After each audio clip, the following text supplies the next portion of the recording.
Oui, on m'a demandé de... Merci, M. Quirion. On m'a demandé de... Je demanderai peut-être à ceux qui présentent dans ma session de prendre place en avant. On m'a demandé de présider la session sur les nouveaux développements en matière d'accès aux données. Et là, je viens de couper le scientifique en chef, donc j'imagine que ma carrière au Québec vient de se terminer direct là. Donc, je suis professeur à HEC Montréal, mais aussi directeur académique du CIQSS. Je vais supposer que tout le monde connaît HEC Montréal. Et je vais juste dire 2 mots sur le CIQSS. Je suis un peu stressé parce que mon directeur, que je dirais exécutif, est dans la salle. Donc, il écoute, il faut que je dise les bonnes choses. Il m'a dit de dire 2 mots, partenariat et infrastructure. Donc, tout d'abord, parce que le CIQSS, le Centre interuniversitaire québécois de statistique sociale, c'est un partenariat de toutes les universités au Québec. Et infrastructure, parce que maintenant, dans 5 laboratoires sécurisés où on protège la confidentialité des données, on donne accès aux chercheurs aux données d'un autre de nos partenaires, Statistique Canada. Et à travers 2 autres laboratoires, on donne accès aux données, aux microdonnées confidentielles détaillées de l'Institut de la statistique du Québec. Donc, on invite tous les autres producteurs de données, s'ils veulent utiliser notre infrastructure, à nous contacter. On accueille toutes les données et on accueille tous les chercheurs, donc pas de discrimination de notre côté. Et d'ailleurs, bon, la première personne qui présente dans cette session, j'étais content que M. Quirion parle de changement de culture, parce que c'est un exemple de changement de culture qui a eu lieu, pas au Québec, mais en Ontario, je dirais. Donc, un ministère, celui Ministry of Community and Social Services en Ontario, qui a rendu ces données administratives disponibles dans le réseau canadien des centres de données de recherche, duquel le CIQSS fait partie. Donc, il fut un temps, il y avait un projet pilote qui se continue. Il était plus facile pour un chercheur québécois d'accéder aux données d'aide sociale de l'Ontario que de celles du Québec. Donc, Tefera va faire sa présentation en anglais. He's the Director of Policy Research Analysis in the Ontario Ministry of Community and Social Services. As a director, Aki leads advanced analytical and evaluation projects to drive evidence-based social policy, planning, and service delivery decisions across ministry programming. Aki leads provincial-scale research and evaluation projects in collaboration with academia and other ministries. Et je pense qu'il y a quelques mots à dire sur sa collaboration avec le milieu académique. J'espère que c'est des bons mots. Donc, je lui laisse la parole.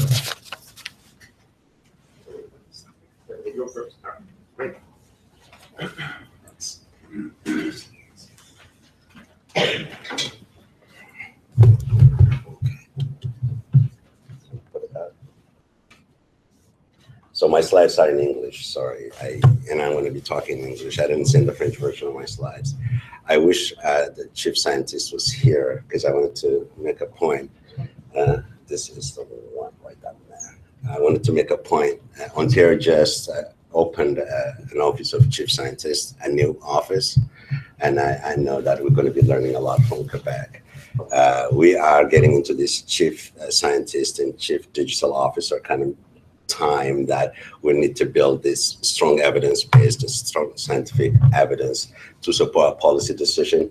And I am sitting in the Ministry of Community and Social Services, and I'm just going to give you a little bit of background in terms of the kind of ministry that I'm working in, how complex the issues are, and in my role, what I've done recently to enhance collaboration between academia, the government, and other levels of government stats can. So I'll be speaking about that. So this is the one. Okay, so let me just give you a little bit about our mandate. So we, as a ministry, provide supports to low-income Ontarians, and our main objective is to help them reach their full potential. So that is the piece. And then we also try to promote inclusion, particularly for persons with disabilities, and especially people with intellectual and developmental disability. We have a lot of programming to support them in the community to be included and get integrated. And the third piece is we do a lot of support for victims of sexual violence. This is in the violence against women, and recently about human trafficking, and in the Aboriginal community, the same thing. So we try to support people reestablish themselves and get back into, improve their life and move on after some severe or serious violence occurs to them, whether it's through sexual or human trafficking. So these are like the very broad three mandates of the ministry that I'm in. Just to give you a little bit of a picture of the complexity that we are in today, I just have three type of families at the top: adults with developmental disability, a single person in a welfare program in Ontario, we call it, and a woman experiencing the family violence. And what I'm showing you down here is the fact that we cannot really just work as a ministry by ourselves to improve the life of individuals, because we'd have to adopt an all policy approach. So we need to really work with various other ministries: health, children and youth services, education, corrections, and so on, housing. So it's a lot of stuff that the various ministries, and as you know, government is departmentalized in these silos. But the actual evidence and the actual thinking has to go beyond just a single ministry. This is the same with for Ontario Works Family, for example, a single woman who is supported by government to get her family support or enforcement about family support. So a number of other areas that we need to kind of set up the support system and so on. So I'm just trying to show you here the complexity of the social policy questions that we have. And as a policy research director, I'm just sitting and thinking, how can I do this alone, right? I cannot. So the next piece here is also, I'm just going to give you also the complexity of the delivery structure that we have. I'm just giving you a number. Like we have about 10% of the population touching our system at a point in time. So it's about a million, just over 1 million people interacting with our system through various mechanisms. You can see that various programs up there, and lots of delivery systems. For example, we have about 45 offices that are delivering disability support locally. We have about 370 transfer payment agencies that interact with our clients in providing services. First Nations, about over 100 First Nations that are delivering in their communities. It's a very complex system. And we are just, again, sitting in the government department and thinking, okay, how can we really improve the service delivery structure and then improve the interaction between our clients and so on. So with this type of complex question, you can just sit back and think about it, and how do we do that? So when I got that job a couple of years ago, I asked myself, how am I going to deliver this? It's a lot of pressure in government to do it, to kind of just come up with an evidence-based decision-making. Evidence, I mean, you know this, it's been around for many, many years. We talk about evidence-based, like, I don't know, since when. It's been around, but how do we really make it practical? Like, how do we do that? I looked at the history of the ministry and the research effort that it's had over the years. And, there was some strong research work being done, a great literature, as we call it in academia, done inside the government departments. But, lo and behold, it's a different government comes in and it's trying to cut. The first department that it cuts is research. It's not directly connected to getting things done. So we have a lot of risk in building research departments within the government, bigger and bigger. This just basically makes you subject to chopping decision at one point when government decides to make or to generate some savings from its fiscal. So in that thinking, what we've done in our department is to, we need to really think about the data as an asset that we have, and then the research and the questions. So, and we developed what we call a data analytics and evaluation strategy. It's a lot of different components. It goes from strategy all the way to people. I'm just touching this to greater context. And one of the key elements of this strategy is to enhance data sharing and linkages with other parts of the academia or other parts of the government or multi-levels of government. So that piece is the one that I'm talking about, that specific linkage. I mean, we have various other strategies, like we have processes, improving our data, improving our technology, and the people that we have in the ministry and in the organization. And I lead that strategy working with my colleagues across government. But one of the key elements of this one is data sharing. So I'm just skipping on this one and just going to go straight to the RDC project that I want to talk to you about. So here is one of the mandate of the government. A couple of years ago, no, some 2 or 3 years ago, the government came out with its consultation paper on open government, and we thought, okay, that's a great idea. It's a good opportunity. Ministry and government is committed to be open. So can we really use as a hook, as a ministry, to take this further and get the evidence, to answer some of the complex questions and complex issues that we have in the ministry. So we use this, and one of the elements of this strategy, this open government mandate, is sharing more data and strengthening partnership to support innovation and strong public policy. So that piece here, sorry, I'm just jumping in.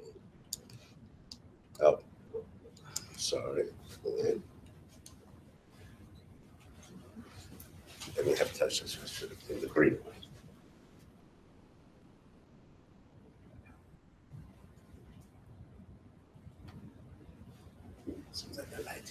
Yeah. So this piece here, strengthening partnership to support innovation. So partnership, it's not the first thing that I'm going to talk about. This has been done before. I know Quebec has done a lot of good work bringing in government data into its lab, and I think one of the organization here does that. BC has done it before in its own government. Ontario has not done that much around that. I know I didn't understand what was being said, but I know I heard Institute of Evaluative Sciences mentioned earlier, ISIS, by the chief scientist. There is a bit of a data hub, primarily health data sitting there, and a little bit of social data coming into that department, into ISIS. We've experimented a bit of that as well. We've done some work. But again, these are all limited because they are within the province, they are restricted, and they don't give a much broader access. So what we have done is use this hook and go into sorry, just keeping something. This one.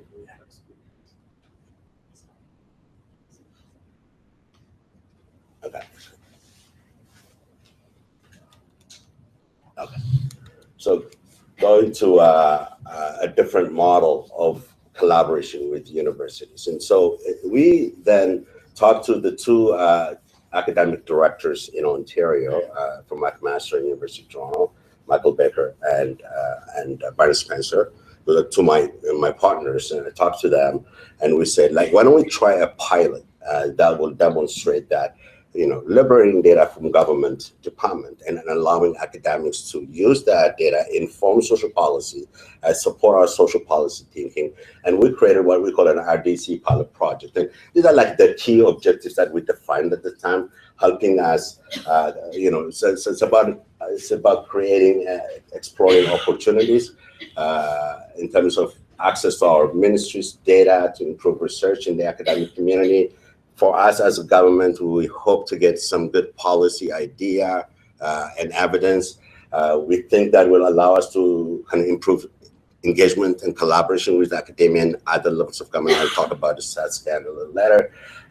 And then we also thought, okay, this is just not only evidence, but it's also a foundation for developing new social policy research cadre. Like, if you look at the universities now, doing research on welfare or something is not the most attractive thing, to be honest with you.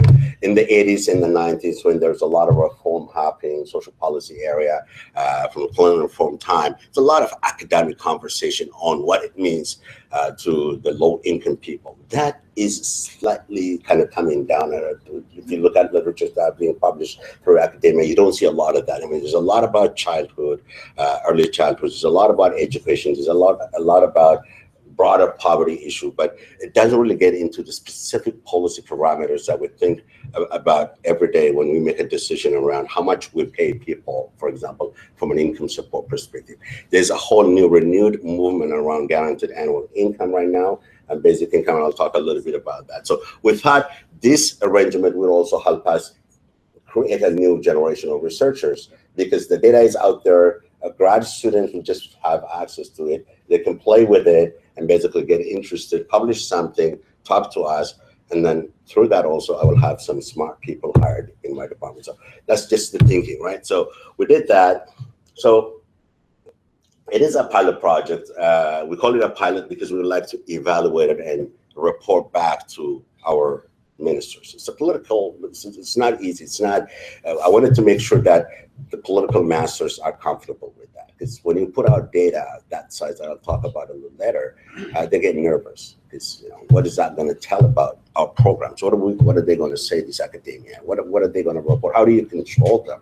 How do you really hold the evidence that comes from that? And we're not really a newspaper subject, but, you know, we always remind them that, yeah, that happens even today without even the evidence. A lot of people put their opinions and it just makes a big newspaper headline and so on. But we don't really have a counterbalance or an evidence that counters that, rather. Or we don't have a peer-reviewed process of publishing something. It's just an opinion that comes out on the public, on the media. So a lot of conversation internally, and we were able to convince our minister to get us through this process. So one of the key elements in this process is, in this project, pilot project, is having a trust, a collaboration. So it is an RDC, you know, the research data centers. So we created what we call a governance table between StatsCan, my ministry, and the academic directors from Ontario, a table that sits together and really makes it happen. Like, makes it happen from incenting academics to come in and join us to do the work, and also hold us accountable between StatsCan and us. When I presented this idea across the Deputy Ministers Committee in the government, they were all worried. Oh, StatsCan, how do you give your data StatsCan? Because what is going to happen with that? What are they going to say to you? What about those dailies that come out the next day? You give them the data, are they going to just basically say whatever they want to say? Because it's federal-provincial relationship politically is very tense, right? So what we said to them was, no, we have a specific purpose in terms of how we use the data. There is a lot of vetting process in accessing it and using it, but not a vetting process in terms of the findings that the researchers come up with. We don't really touch that. It's up to the researchers to come and tell us what they found, but we don't really vet that part. But we definitely vet the fact that this is just only for research purposes. It's not like for this data to be posted in StatsCan CanSim tables. That's not the whole idea here. This is the first piece, is to get this research going.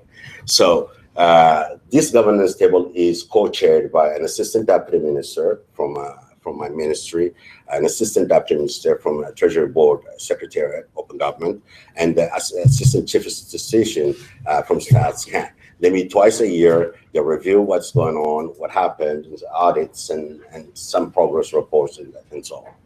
So let me just give you a little bit more of what we have done. So we've put out 10 years of data already. So 10 years of client level data, monthly transaction between Ontarians and the ministry on social assistance programs. The two social assistance programs that we have, one is for people who are in temporary financial need, we call it Ontario, which is basically a welfare program.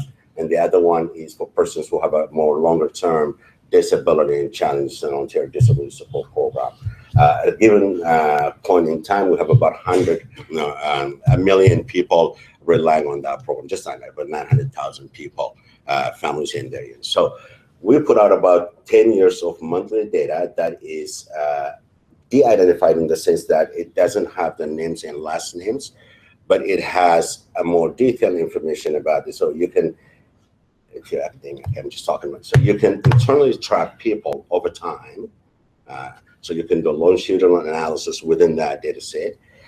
You can do a geo-coded sophisticated analysis, because we also provided that 6-digit postal code of, in that sense, it's identified, right? So when we talk about identification, but we rely on the vetting process that we have at StatsCan. So 213 million records. It's a significant amount of it. 213 million records, about 8.3 gigabyte of data is currently sitting in the research data centers across Canada. 27 universities, it is a significant amount of data, and I'll just talk a little bit about the challenges later. We have also provided a detailed amount of information, like data dictionary, definitions and formats, code tables. We also provided some techniques around linking within the data sets, the components of data sets, some of the limitations around the data.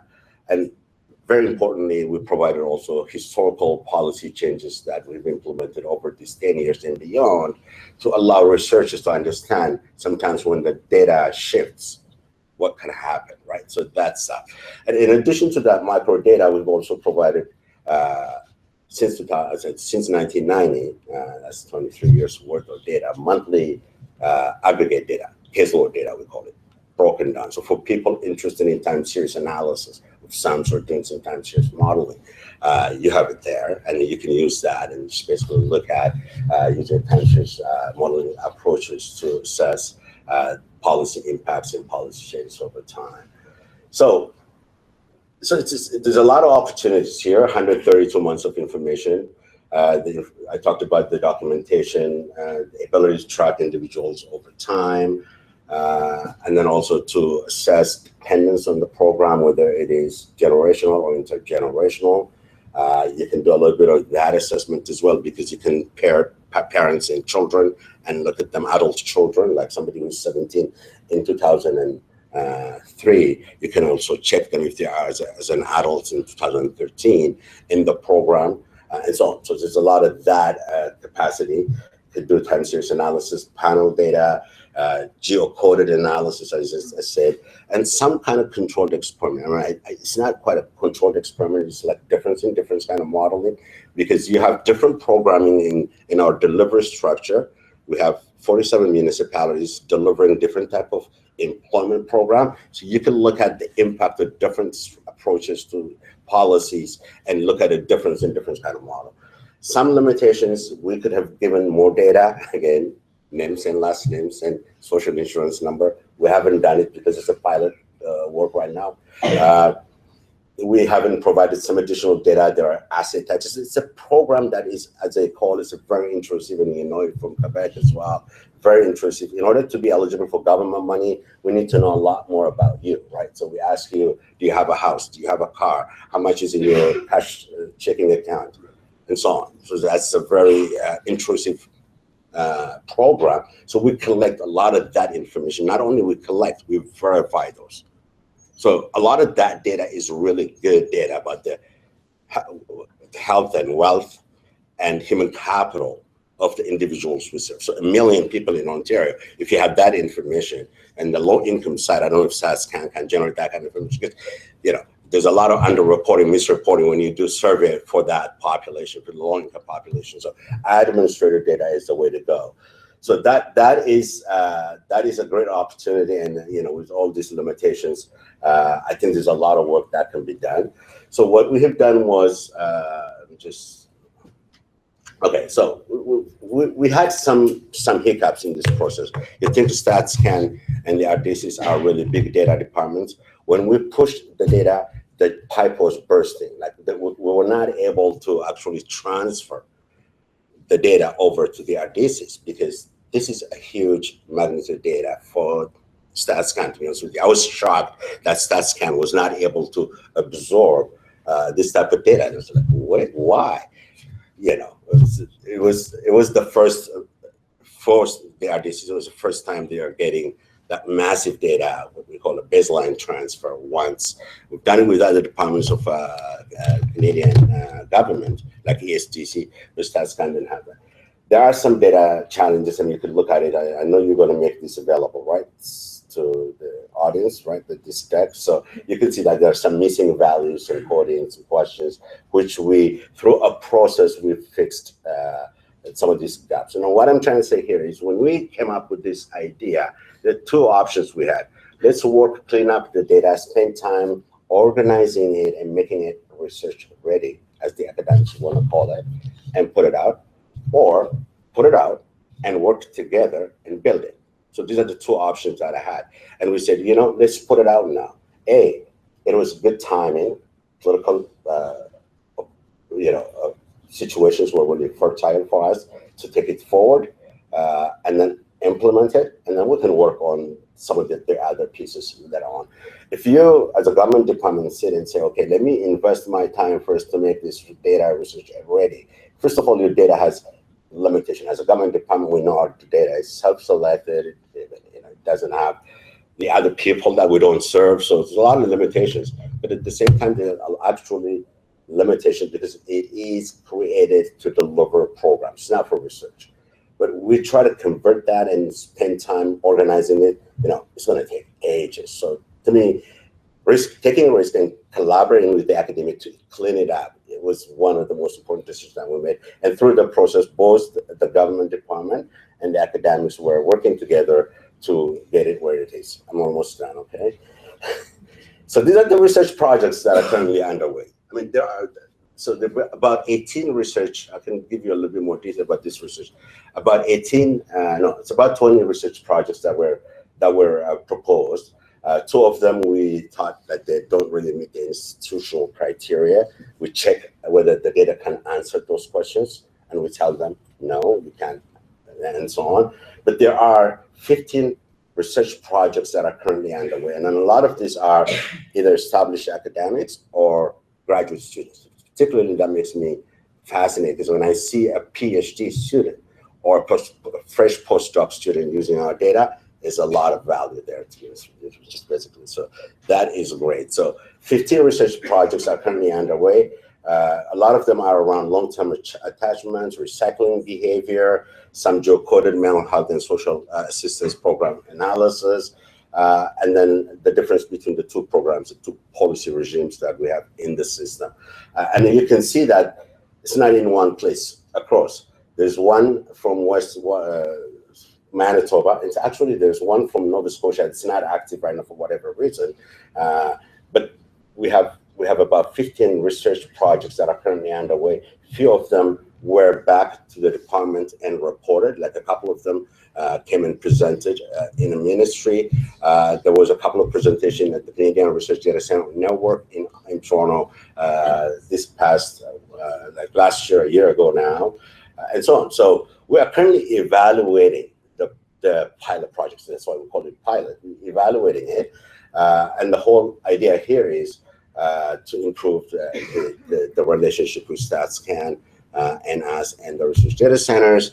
One thing that we're thinking of doing is expand this agreement to allow linkages with other departments' data. So we've been talking to children, health, and the training data is already kind of having engagement on the pipe. If those data elements come out and we find a good way of putting out a linkable data, either through the RDCs or other mechanisms, our idea is to create an integrated data environment that just basically is available for folks who are in the schools to do the work that they need to do and also benefit us. I mean, I'm telling you, there's 15 projects. I didn't pay a penny for those projects, zero. All those projects were funded CIHR. We don't put out money. I mean, if I want to get a work done by Deloitte, just a small project, I know how much it costs me. Yeah, but these are core projects. These are peer-reviewed. These are peer-reviewed projects, and it's an engagement. It's a whole different social policy dialogue that I'd like us to create, both in the province and across Canada. And this is an ongoing work, and we hope to work with you as well as we go forward with this. Thank you.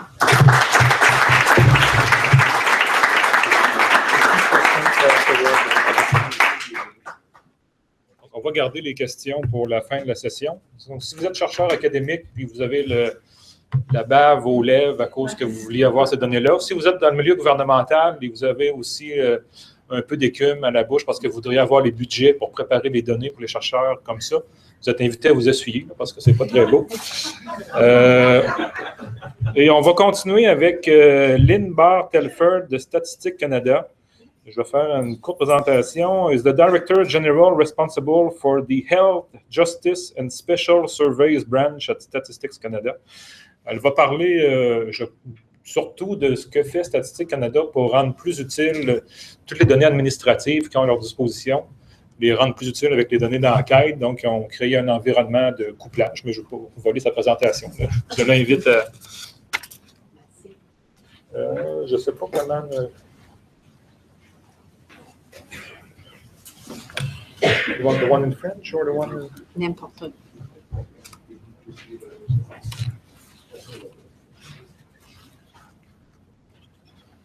On peut mettre la version française sur l'écran si les deux sont disponibles en français et aussi en anglais. Je vais parler la plupart du temps en anglais, mais c'est disponible en français aussi. Bon, et le petit chose ici.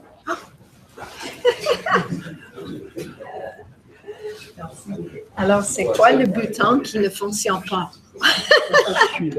Ouais.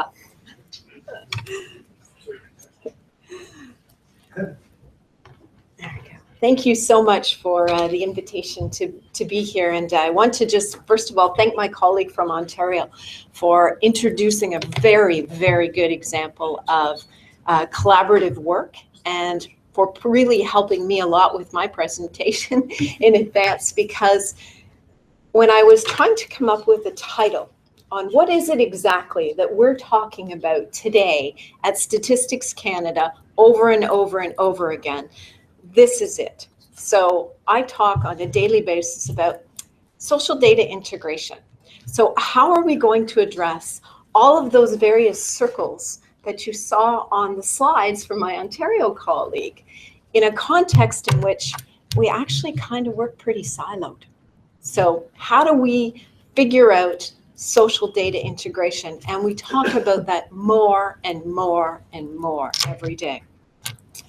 And in that context of that conversation, we talk a lot about how do we leverage our data assets? So we do, as my Ontario colleague indicated, consider these assets. Well, an asset is wasted if it's not used. So that is a fundamental conversation as well that we have at Statistics Canada. This morning, we talked a fair amount about culture change and the need to make culture shifts. And over my career, and I'd like to tell you that I've only been there for 3 years, but I'll be truthful and tell you I've been there longer than that. I have seen a significant shift in the type of dialogue that we're all having around leveraging data assets, bringing data together to answer multiple questions, because social phenomena aren't understood in silos, nor do they occur in silos. And also our conversation around access to data. When I first began my career at Statistics Canada, we didn't talk as much about access to data as we do today. And I can truthfully tell you, it is front and foremost in almost every conversation that we are having around social data in this country. How do you leverage that asset and put it to good use so that the types of hugely important and relevant policy questions that are out there can be addressed, and so that research can be moving forward? So this is why I deliberately chose this title for the presentation. Uh-oh. I even asked which was the wrong one, and I still pressed the wrong button. So is it green for go then? Yeah. Okay. All right. Of course. This one. Ah. Perfect. So now that I'm operational.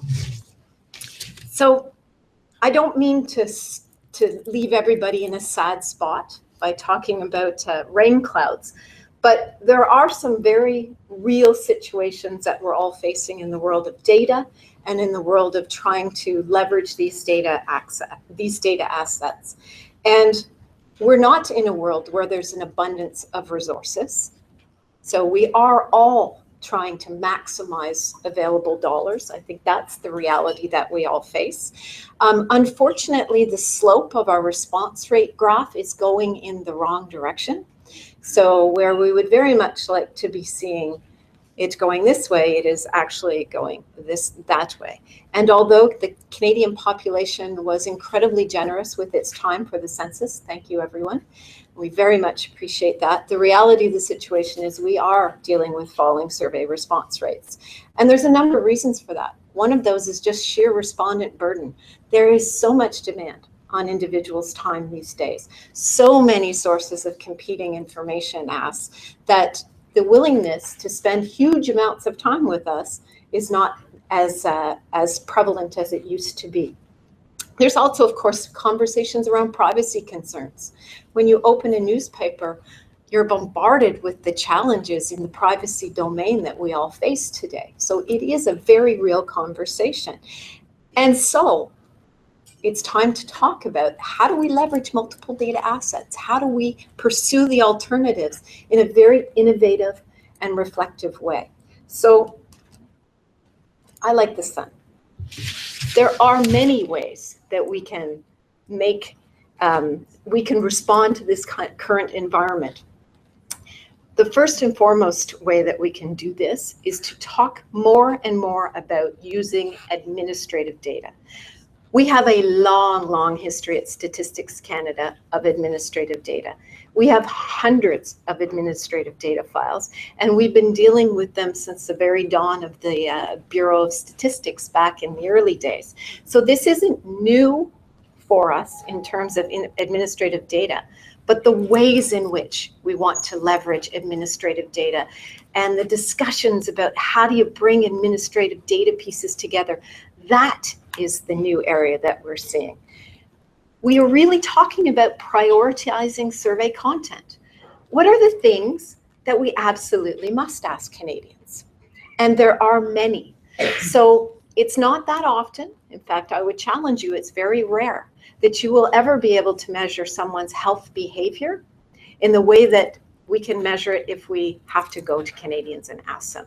So even though we have fancy devices that we wear that do help us get at some of our behavioral dimensions, and we would like to be able to leverage those going forward, there are still certain things that we do and certain habits that we embark upon that necessitate us asking Canadians. It's one example. So I don't see the world of the survey ever disappearing.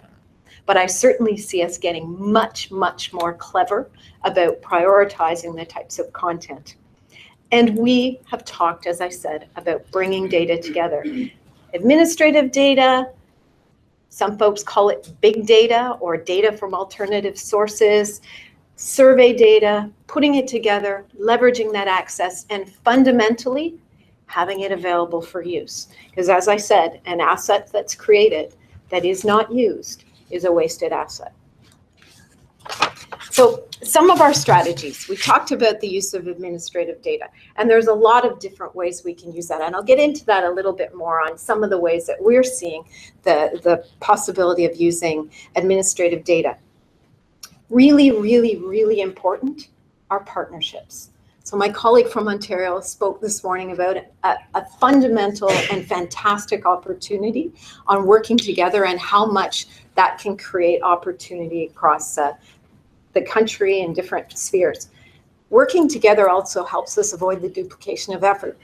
So it hangs back to that, if the assets are already there and if the data already exists, how do we make better use of it?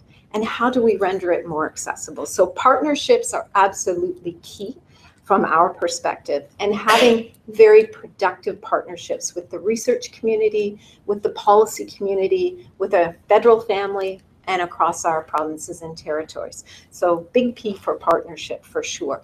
I talked about integrating data, and we'll get into some of the mechanisms and where we're going around integration of data and access to data. So you're pretty familiar with getting access to survey data. So we put a number of survey results and survey files into the research data centers, and there's access. And oftentimes we put, or at least we're becoming more often, administrative data files on their own into the data centers.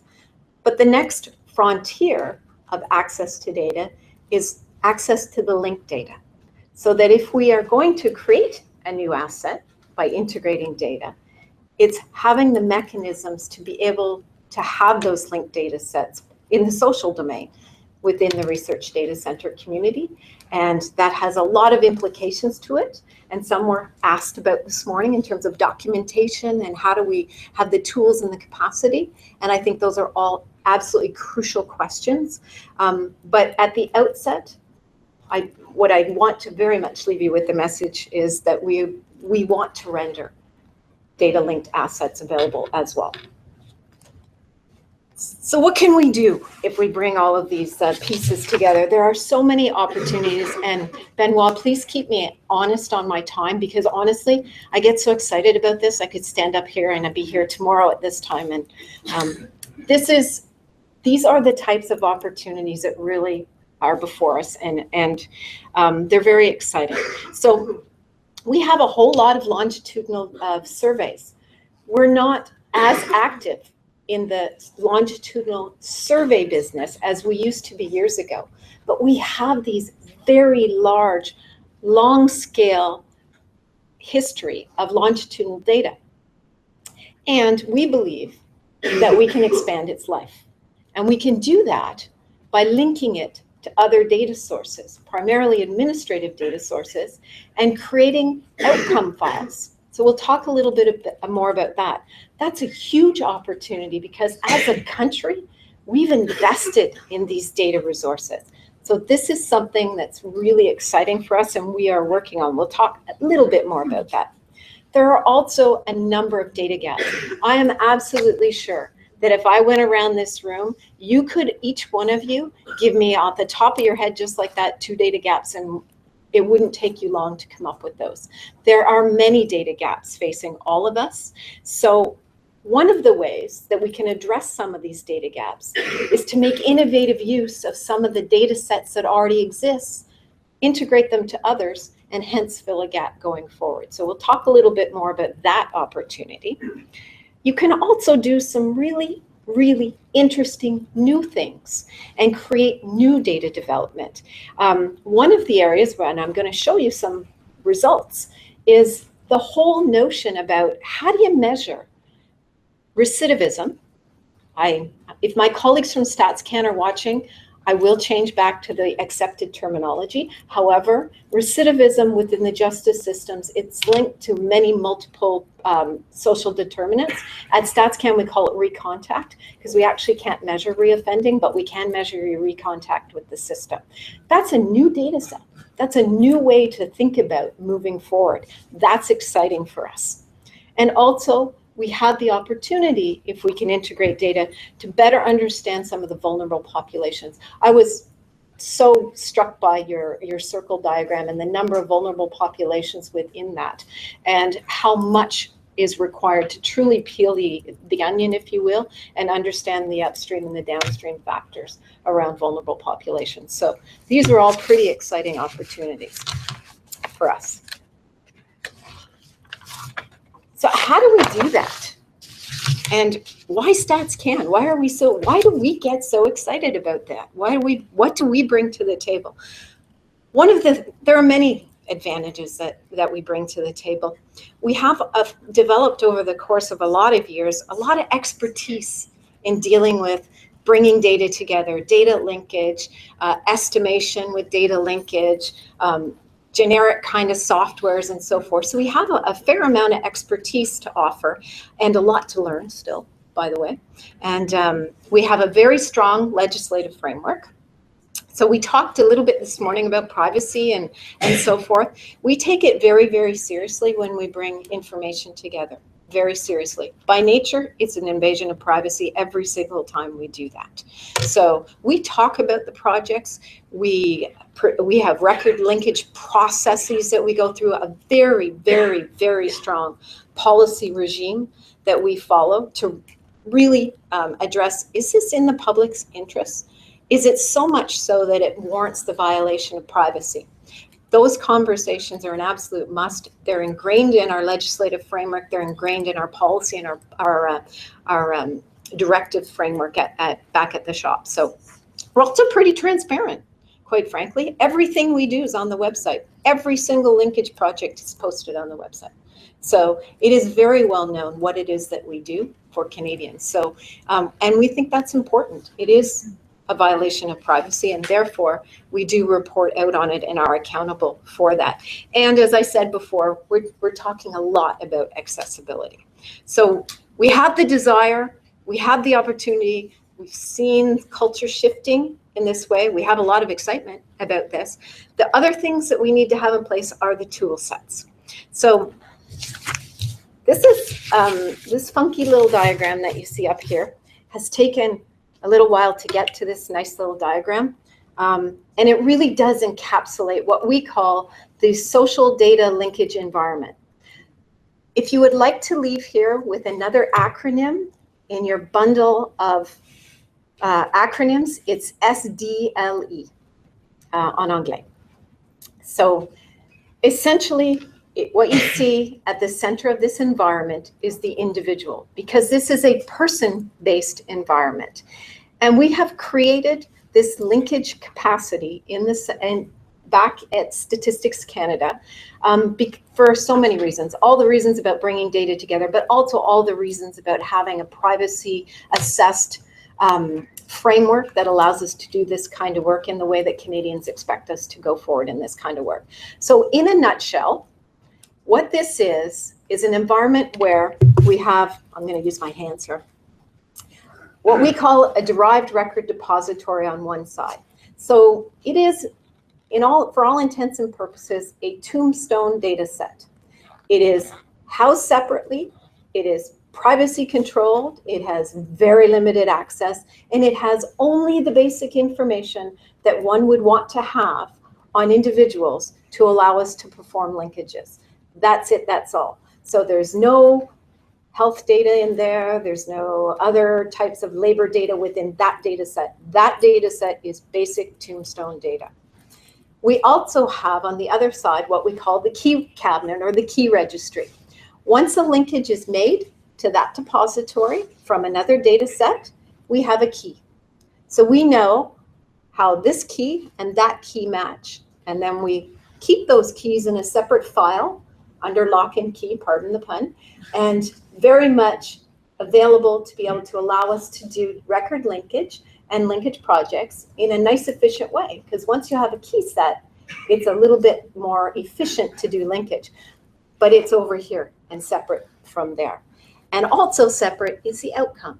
So once you have that key set and you link the files, you have your outcome file that is de-identified and has the information that researchers are interested in working with. So it's a very purposeful designed record linkage environment, and we've created it to make just a much more efficient and effective process to be able to do this while respecting all the privacy kinds of concerns that we all have going forward. So here's where it gets exciting. What are we going to do with it? So I talked a little bit about extending the life of our existing data sets. We have 5 large longitudinal surveys that we've all invested heavily in, and they're a hugely important asset for many of us. A number of you have used these data sets and you know their value. Youth in Transition, National Population Health Survey, SLID, the Survey of Labor and Income Dynamics, the Longitudinal Survey of Children and Youth, I think we just all know it as KIDS, and the Longitudinal Survey of Immigrants are the 5 data sets. And what we want to do is to build an outcomes data file that we can then link back to these data sets so that we can extend their life. So that for those children who've been in this data set for such a long time, we can say, where are they now? Where did they end up on their trajectories? So there's a number of different files that we're using to build the outcome data files. Many of them are tax files, so that we know information on income, we know disability measures, some education measures, some family formation and mobility and marital status measures come from the tax files. We're also going to link to the Canadian Cancer Registry and Vital Stats, so we know if we have anyone who has been diagnosed with a cancer, as well as we know whether or not anyone has passed away in the data set. So that's an outcome. We're also going to link where we can to our census files, a number of our census files, to try and bring in some of those socio-demographic indicators that we want to extend, so that we can extend the life of some of those various indicators. And many of you will be quite familiar with the types of indicators that you would want to see. So that's a very exciting project, and that is underway, and that is taking place within the context of the social data linkage environment, and I'm happy to report that it's well underway. So we're pretty excited about that.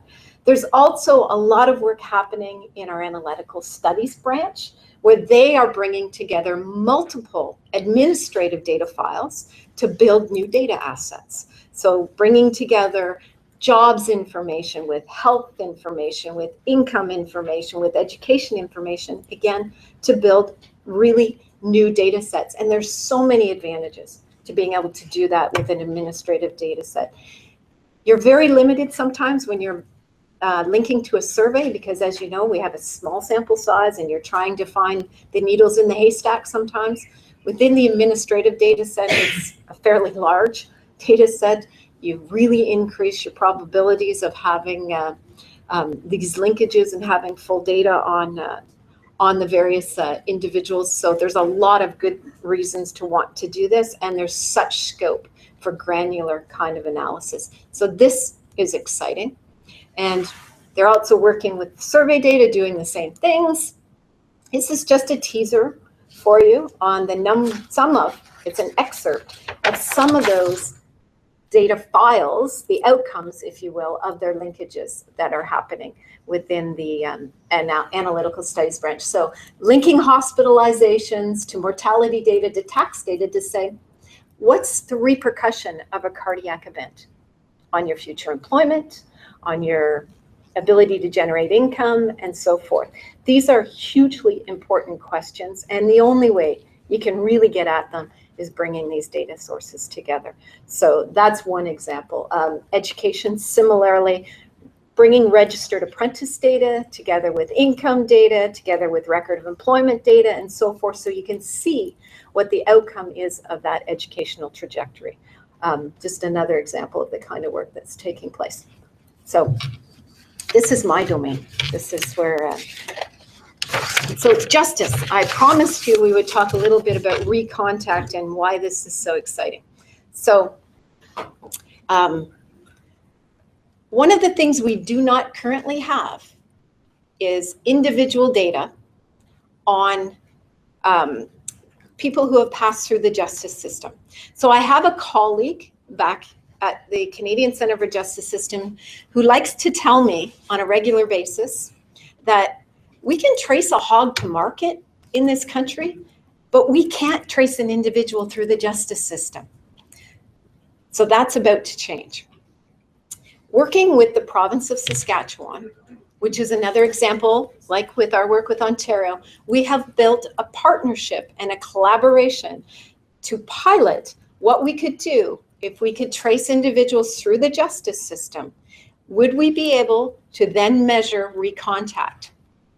So we put together this pilot. They sent us a special data set, went through all the approvals that you can imagine required to do so, and we got individually identifying information that allowed us to link folks through the system. And what did we find out? Well, we started with a cohort of 37,000 individuals who had come into contact with police in 2009-10, and then we traced them through the system to see if we could find them. So more than half, one contact with police within a period of 2 years was enough, and they did not return or recontact within the 2-year period that we followed up. 42% of them went through to the court system, and some of those ended their contact with the justice system from the courts. So they made their appearance and they left the system, or they left the system with a penalty that perhaps was a diversion or an alternative measure, and so forth. But some, 19%, so 1 in 5 of the total cohort that came into contact in 2009-10 went all the way through the system into corrections. What do you mean by contact? Contact, that means an arrest for a criminal offense. So not a contact that has no criminal intent to it, for example. So a real criminal offense. And so not 1 in 5 made their way through the system. So what this told us was a whole lot of information that we didn't have before on what's the trajectory of individuals going through the system. And that in and of itself was something that we didn't know. So we've also done a fair amount of work on trying to trace the pathways through. And I didn't bring the slide, but for those of you who might be interested at some point in learning more about this, I'm happy to share the full deck on what we learned. But my point today was just to say that we can now, within this one cohort, because of a very strong provincial collaboration, start to do this kind of work. And it doesn't end there. Because the important work from the perspective of our partners is not just knowing who went through the system and who comes back through the system, but it's knowing how come. So what are the determinants of different trajectories through the system, whether it's an offender or a victim coming through the system, and what are the outcomes down the road after leaving the system? And do those differential trajectories matter in coming back? So we talk about high users of healthcare. The justice system talks about high users of the system. So return, repeat visitors. That's policy, important, relevant information that we can do by virtue of collaboration, a record linkage environment, lots of consideration around policy, around privacy and how we do this, and also a strong passion to be able to do this. There's the same kind of work happening in education.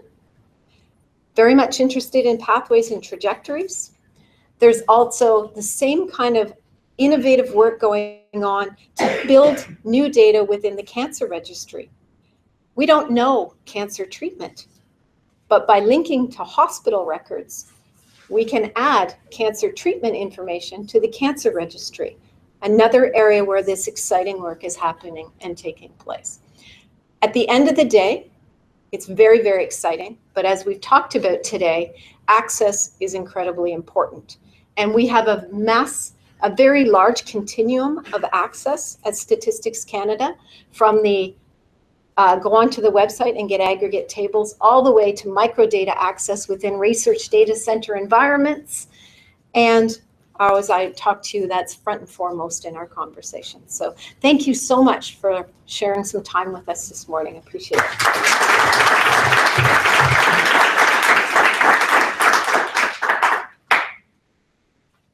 Merci beaucoup. Donc, si vous avez des données, vous voulez les rendre plus utiles, vous envoyez ça par courriel. Je pense que vous avez son courriel. Par fichier attaché. Dropbox fonctionne aussi. Y compris vos données personnelles. Dernière présentation de cette séance, Lars Vilhuber, qui va essayer de vous convaincre, je crois, que même si vous avez des soucis de confidentialité pour vos données, il y a des solutions clés en main qu'il peut vous proposer. Monsieur Vilhuber est présentement membre du corps professoral au département d'économie à Cornell, directeur exécutif du Labor Dynamics Institute au sein de l'école de relations industrielles aussi à Cornell, chercheur associé à la même institution, affilié à l'US Census Bureau Center for Economic Studies. J'ai aucune idée s'il va faire sa présentation en anglais ou en français. J'espère pas en allemand.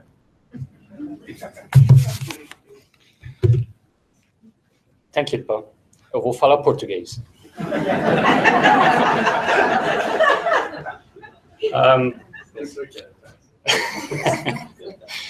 Donc, mes co-présentateurs ici ont déjà fait un travail de préparer un peu le terrain, donc je vais voir si je peux rajouter quelques informations supplémentaires.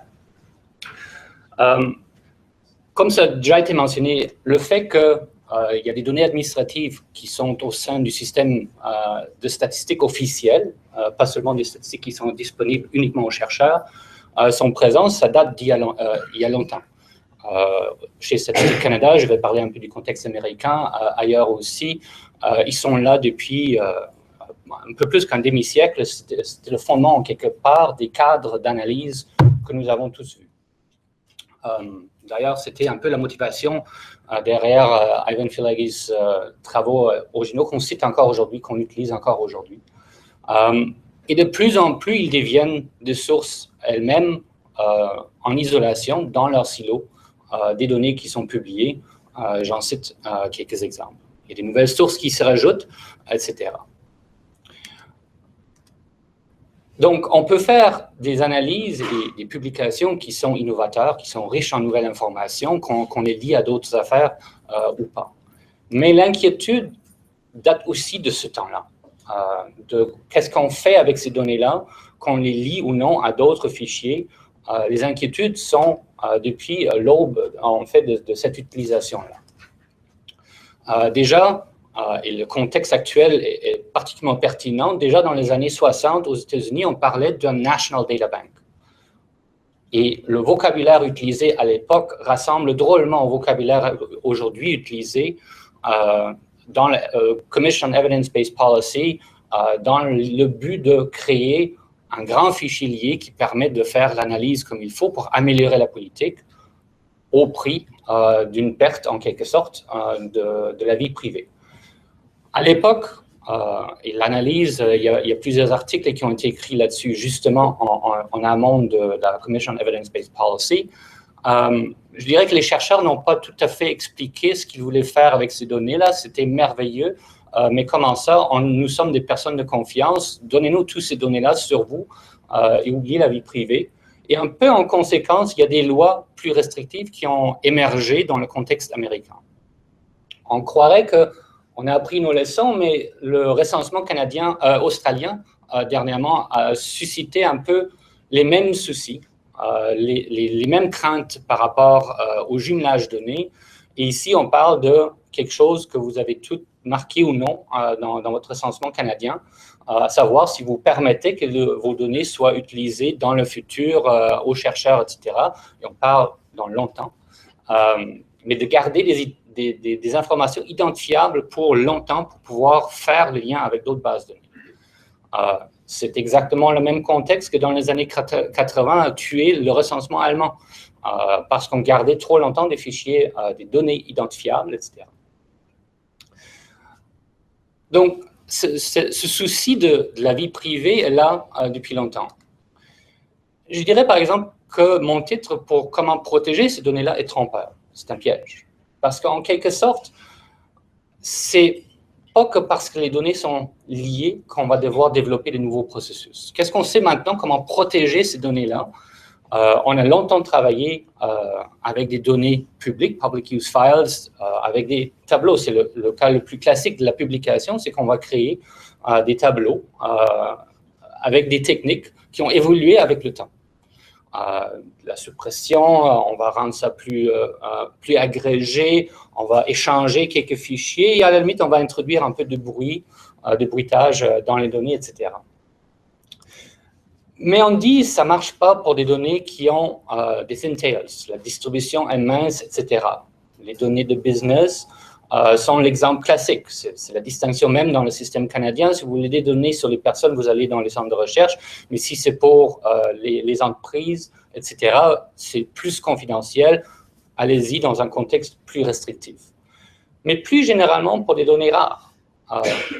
Et lorsqu'on parle de données liées, de données jumelées, les données rares sont monnaie courante. C'est ce qu'on cherche justement. L'analyse des maladies rares, l'analyse des quelques récidivistes qui vont transiter par le système, etc. Si on prend 37 000 personnes, on réduit 20% de ça. Et quelle proportion de ça a ensuite trouvé un emploi, disons, dans une industrie particulière et vous êtes rendu à avoir des thin tails. Donc, dans les données liées, jumelées, etc., ces monnaies courantes qui sont difficiles à protéger avec ces méthodes traditionnelles. Donc, pour expliquer ça, je vais voir quelques systèmes et je parlerai un peu moins de certains d'autres, mais je vais classer ou essayer de classer en facilité d'accès et en perte de détails qui, traditionnellement, c'est l'opposé d'une perte de la vie privée. Et donc, si on veut, les données brutes sont quelque part vers la droite. Si vous donnez accès aux données brutes, c'est une perte totale de la vie privée, mais vous avez le maximum de détails. Et bon, ça dépend de l'habileté de chacun pour savoir est-ce que c'est facile d'accès ou pas. Les tableaux qu'on puisse générer, c'était le plus classique, c'est voulu répondre à des questions d'une façon évidente. On regarde le tableau, la réponse est là, donc la facilité d'accès est voulu être assez grande. Mais d'un autre côté, il y a beaucoup de pertes de détails. Le taux de chômage brut, c'est une donnée pertinente, mais elle contient peu de détails sur tout ce qui vit en dessous de ça. En fait, les tableaux sont variés de nos jours. On peut aller à des tableaux très sophistiqués. Je suis responsable aux États-Unis des tableaux qui vont aller jusque dans le moindre détail, dans chaque comté, dans chaque catégorie démographique, etc., jusqu'à faire des tabulations sur 2 ou 3 personnes. Alors, on a beaucoup de détails et il y a avec ça une perte de la vie privée. Et traditionnellement, quelque part là-dedans, il y a les public use microdata qui essayent d'équilibrer ça, de rendre ça un peu plus commode, mais avec une perte de la vie privée. Donc, je vais regarder un peu ici le côté chercheur, un peu moins les nouveaux mécanismes pour créer des tableaux. Ça, c'est une autre présentation. Il y a beaucoup d'activités actuellement en cours pour créer des statistiques publiables telles quelles, généralement en mode tabulaire, de plus en plus riche, mais avec une reconnaissance du fait que ce n'est pas le taux de chômage qu'il faut protéger, mais le taux de chômage pour les femmes enceintes au-delà de 45 ans, lui, doit être protégé d'une façon différente. Et c'est cette variété de nouveaux mécanismes qui a là aussi une richesse énorme. Je ne parlerai pas de ça aujourd'hui. Ici, c'est pour l'accès aux chercheurs, pour des choses plus complexes. Donc, l'historique de ce que je vais appeler data enclave, c'est en quelque sorte, historiquement, on allait demander au bureau de la statistique, qui s'appelle, peu importe dans quel pays, des tabulations spéciales qui étaient, est-ce que vous pourriez me créer un tableau comme ça? Et voilà, oui, je vais le faire. Et éventuellement, on doit payer. Et de plus en plus de chercheurs le faisaient, c'était trop compliqué. Alors, hop, on envoie les chercheurs dans les centres de recherche, à l'origine, au sein même de l'institution. Mais en fait, comme c'était bien dit, les chercheurs sont prêts à fournir du travail très bas prix. C'est la main-d'œuvre pas chère pour les agences statistiques qu'on laisse aller. Puis on va les mettre dans des environnements, que je vais expliquer un peu ici, de plus ou moins restrictifs. Donc ça, ce n'est pas un vrai centre de recherche, mais c'est un peu l'idée même. Ces deux autres-là sont effectivement des mécanismes qu'on utilise aujourd'hui pour donner l'accès et je les ai pris parce qu'ils sont différents des centres de recherche auxquels on a accès ici au Canada. Donc, pour ça, il faudrait en fait penser un peu différemment parce que le manque de détails n'est plus la même chose que forcément la perte de la vie privée. Donc, on va un peu bouger les courbes ici pour y insérer les différents mécanismes d'accès. Donc, un centre de recherche, ou bien, le mot est tombé tantôt, vous avez très bien pris ça, le remote execution, qui est quelque part entre les deux, c'est encore une fois, on va essayer de rendre à pas cher l'accès aux données, on soumet quelque chose, etc. Est-ce que c'est facile d'accès? Est-ce que ça permet à répondre à toutes les questions? Non.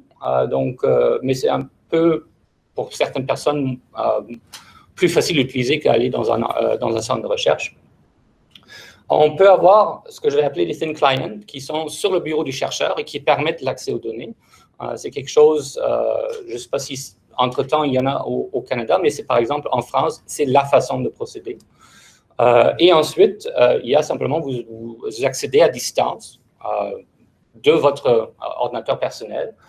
Tout ça, c'est des variations que j'ai classées un peu. C'est une subjectivité un peu de où on voit la facilité d'accès, aussi la facilité d'acceptation du chercheur. Un chercheur qui doit se déplacer même d'un bloc de bâtiment à l'autre pour aller dans un centre de recherche, ils vont se plaindre. C'est énormément difficile, apparemment, pour certains de le faire, plutôt que de l'avoir accès directement sur son bureau. Pratiquement partout ailleurs, sauf au Canada, c'est effectivement des thin clients qu'on utilise, peu importe l'environnement dans lequel on va être. Donc, même si on va aller dans une salle fermée, dans un centre de recherche, ça va être aux États-Unis, ça va être en Allemagne, etc. Ça va être des thin clients. Le Canada, pour l'instant, est un peu l'exception dans ça. Donc, quand c'est entouré de murs, on va parler d'un centre de recherche, quand c'est imbriqué dans un boîtier particulier, comme en France, on va simplement dire c'est un thin client. Et en fait, dans les centres de recherche, généralement, ils utilisent ce genre d'appareil aujourd'hui aussi.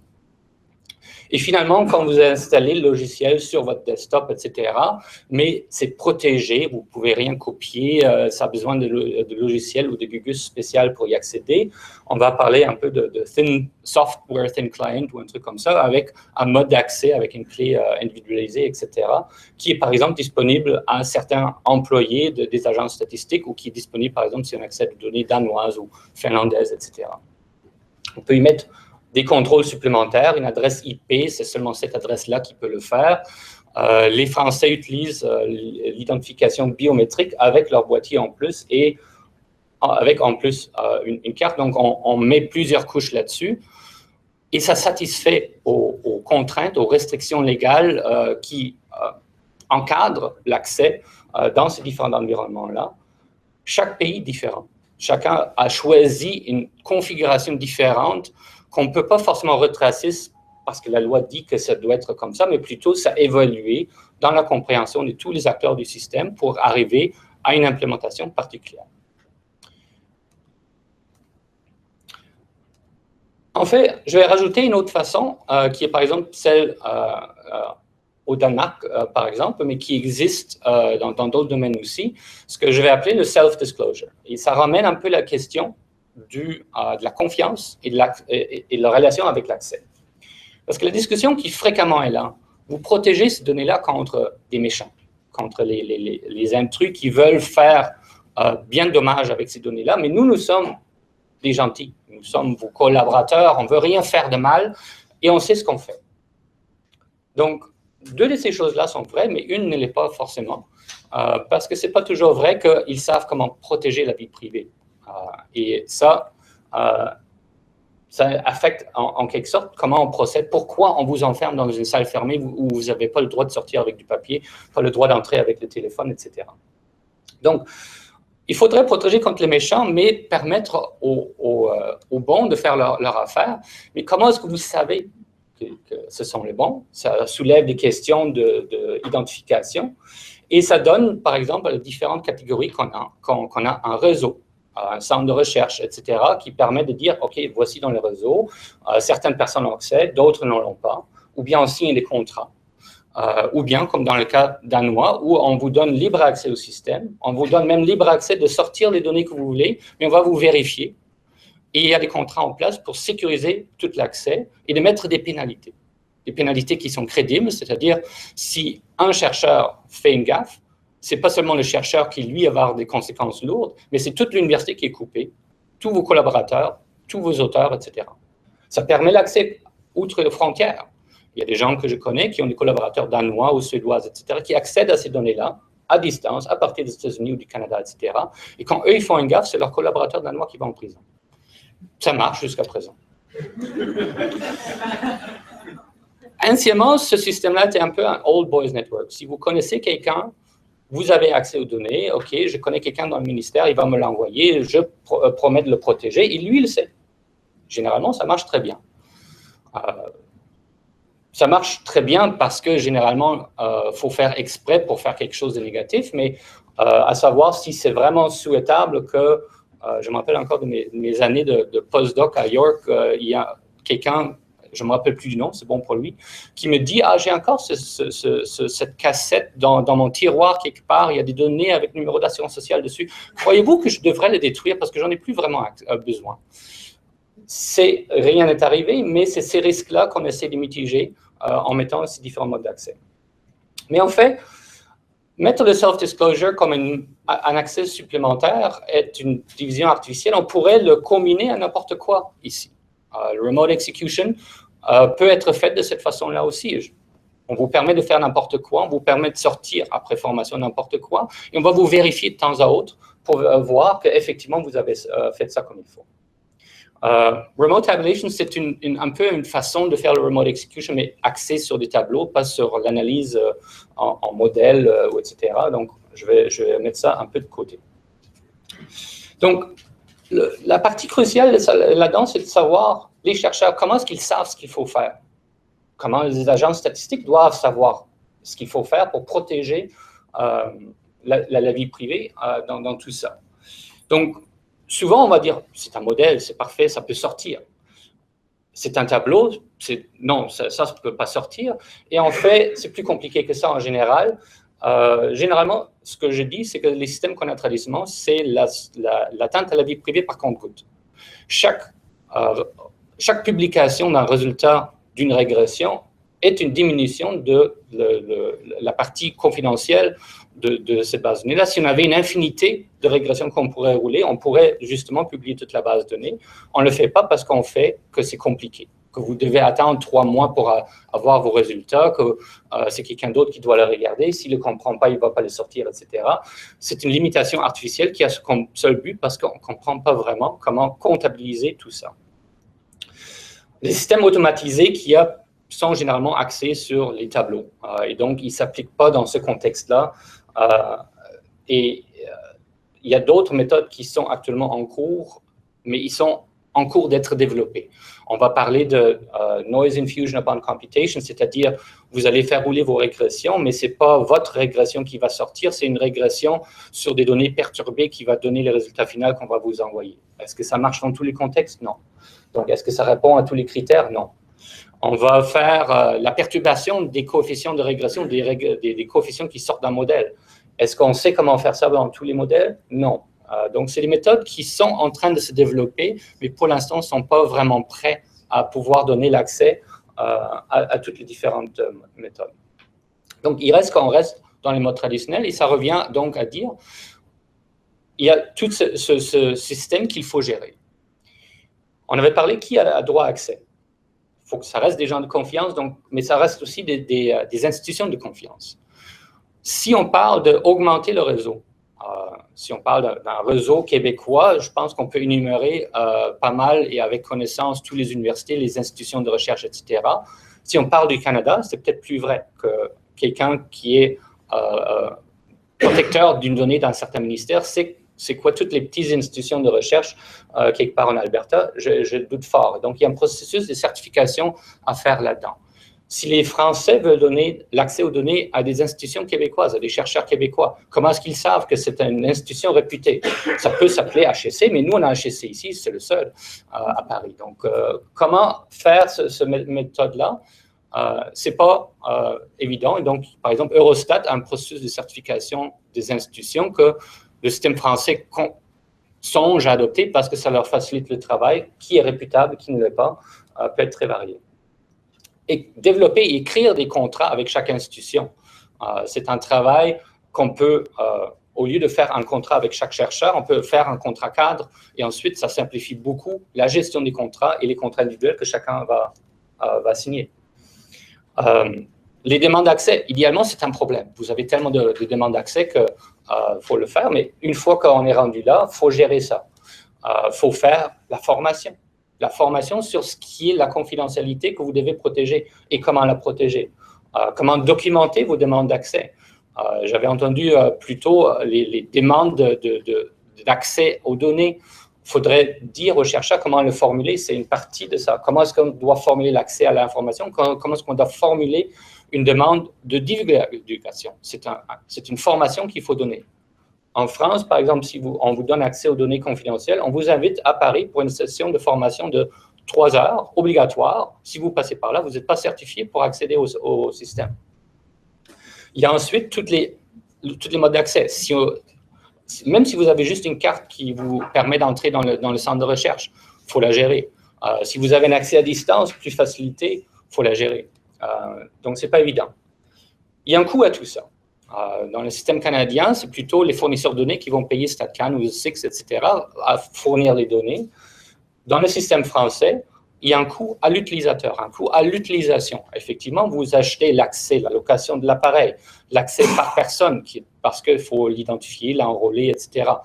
Là, vous achetez un package de 10 sorties et entrées. Une demande de divulgation, c'est une sortie. Rajouter de données, c'est l'entrée. Vous avez un paquet de disques qui vient avec votre abonnement, vous pouvez en acheter plus. C'est itemisé et rendu en 2019.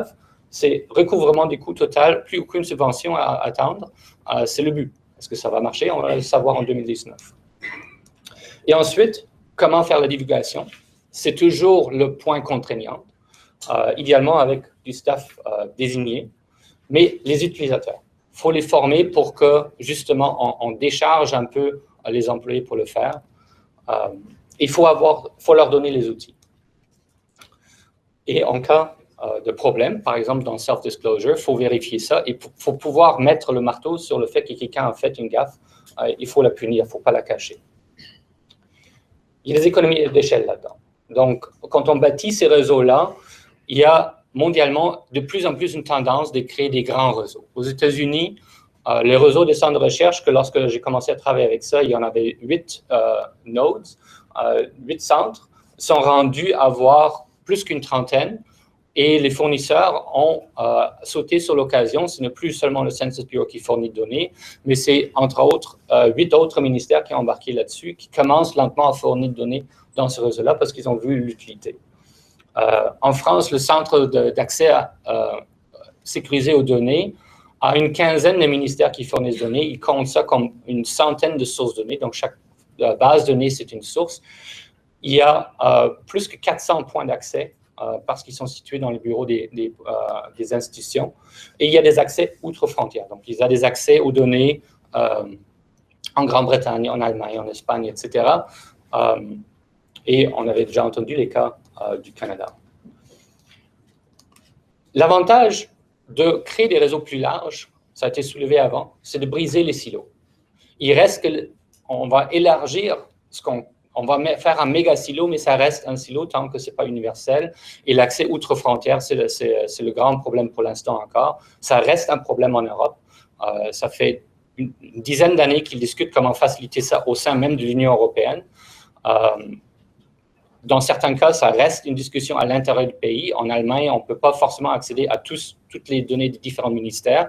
Les silos, ils persistent, mais avoir un réseau qui englobe plusieurs de ces fournisseurs-là permet au moins d'y songer dans un environnement sécurisé de briser les silos.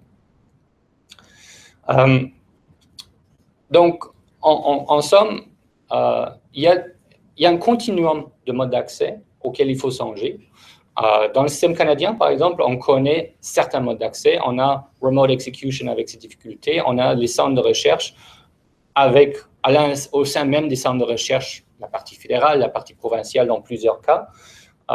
Mais il y a d'autres modes d'utilisation. Il y a des façons sécurisées, reconnues ailleurs au monde, comment accéder du bureau d'un professeur dans une institution authentifiée aux données, et ça marche.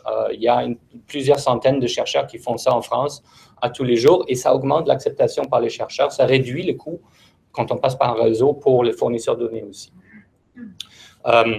Il y a des nouvelles méthodes qui sont en train de se développer, qui vont sûrement venir dans le futur, mais que pour l'instant, on reste avec les modes traditionnels, qu'on a les modèles, qu'on va faire ça avec cette méthode-là.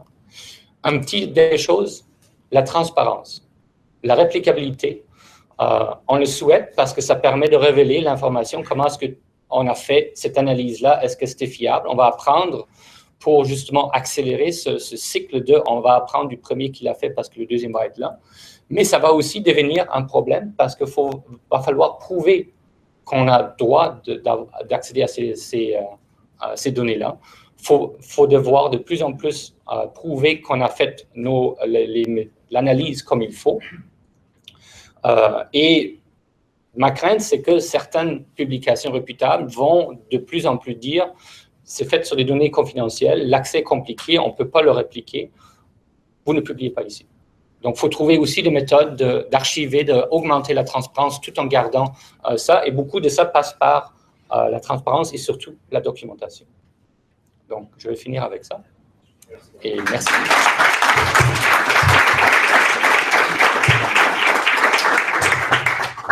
Merci. Donc, on va prendre quand même 5 minutes pour des questions.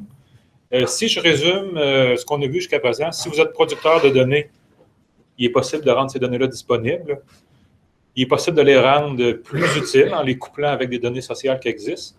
Et c'est aussi possible de le faire en respectant la confidentialité des répondants et avec une facilité d'accès plus ou moins élevée pour les chercheurs. Donc, c'est bien organisé, cette conférence-là, quand même. Concernant le réseau canadien qui était un peu dans le bas, je voulais juste peut-être mentionner qu'on a une demande de financement à la Fondation canadienne de l'innovation pour passer à un mode Thin Client. Donc, on va pouvoir peut-être monter un petit peu là, dans la hiérarchie là, expliquée par Lars. Donc, s'il y a des gens de la Fondation canadienne, il faut accepter la demande, s'il vous plaît. Est-ce qu'il y a des questions? Après, on prendra la pause. Et après la pause, on va continuer en disant que c'est très, très utile de faire tout ça pour la politique publique. Donc, il y a une continuité là, avec ce qui s'en vient. Est-ce qu'il y a des questions dans la salle? Oui. Merci beaucoup. C'était vraiment très intéressant. Les trois présentations. Presentation was great. And it's uplifting for people like us who've been working for years and asking for these things to come up, ces choses-là à se développer. C'est vraiment, là, pour moi, là, je vois ça un peu comme un rayon de lumière qui arrive sur les chercheurs. Mais j'aurais quand même des questions plutôt adressées à Lynn, parce que nous, avec mon collègue ici et d'autres chercheurs, on a travaillé beaucoup avec les jets, l'aile neige, le DTR, ces données longitudinales-là. Donc, vous ne serez pas surpris de ma question, c'est quoi le time frame là, pour la possibilité qu'avec les neiges, les jets, nous, comme chercheurs, on commence à avoir l'opportunité de travailler avec des fichiers jumelés dans les prochaines années. Oh oui.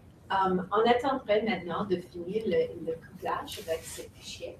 Alors, une chose qu'on a décidé pour accélérer le processus, c'est de créer au commencement une base de données des outcomes, par exemple, et pas d'essayer de faire le couplage individuellement, chacun après chacun.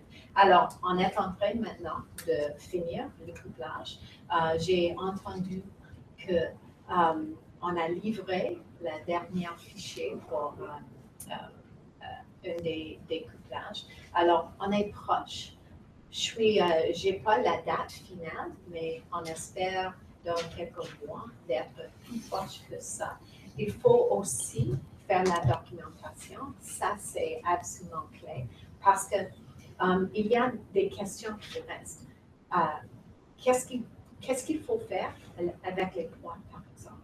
Parce qu'il y aura les lacunes dans le fichier, mais alors ça c'est une question de vérifier la qualité des fichiers pour voir si c'est vraiment fit for use, par exemple. Alors, il y a des étapes à suivre, mais on est plus proche qu'auparavant, je peux dire. Donc, c'est un avenir rapproché. Aussi, je peux demander à mes collègues, j'ai mon BlackBerry ici, alors c'est facile, toujours connecté.